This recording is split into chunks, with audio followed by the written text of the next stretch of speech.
جس قوم کے نوجوان روحانیت دین کو چھوڑ کر مردہ دلی اور فحاشی کی زندگی گزارنے پر اتر جائیں، وہ قوم بغیر جنگ کیے ہار جاتی ہے۔ مجھے 1,00,000 عیسائیوں اور ان کی تلواروں سے کوئی خطرہ نہیں ہے، مجھے تو خطرہ ہے ان 1,000 مسلمانوں سے جو شراب کے پیالوں میں غرق ہو چکے ہیں۔ مسلمان کی تلوار پر جب عورت اور شراب کا سایہ پڑ جائے تو یہ لوہے کا بیکار ٹکڑا بن جاتا ہے۔ جس قوم کے نوجوان بیدار ہو جائیں، اس قوم کو کوئی شکست نہیں دے سکتا۔ ایک جاسوس دشمن کے پورے لشکر کو شکست دے سکتا ہے اور ایک غدار اپنی قوم کو شکست کی ذلت میں ڈال سکتا ہے۔ کافر سے پہلے غدار کو قتل کرنا ضروری ہے۔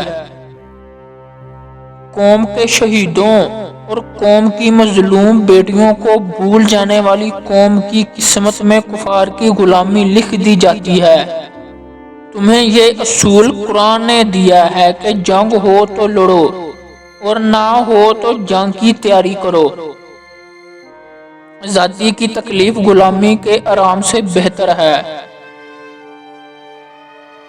جہاں روٹی مزدور کی تنخواہ سے مہنگی ہو جائے، وہاں 3 چیزیں سستی ہو جاتی ہیں: عورت کی عزت، مرد کی غیرت اور مسلمان کا خون۔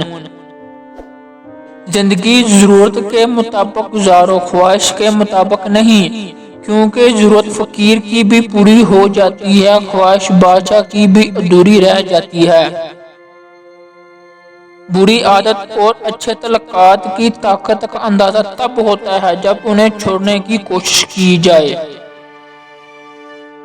جس قوم کے شہر بھی وظیفہ خور ہوں، اس قوم کے لیے ذلت اور رسوائی ہے۔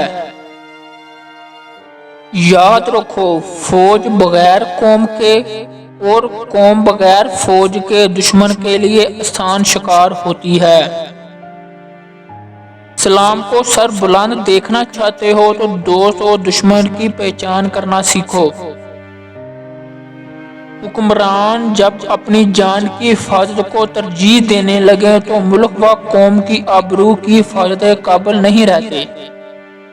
حکومت کا نشہ، دولت اور عورت اچھے انسانوں کو اندھا کر دیتے ہیں۔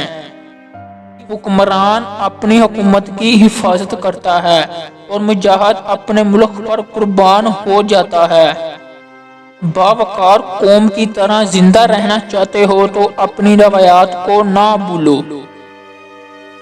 اسلام تلوار کے زور سے پھیلا تھا یا نہیں، بلکہ اسلام کے تحفظ کے لیے تلوار کو ضرور سمجھتا ہوں۔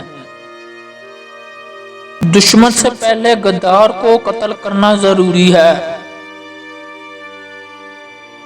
قوم کا ہر فرد اپنی جگہ بادشاہ ہوتا ہے، کبھی بھی شخص کو قومی وقار سے محروم نہ کرو۔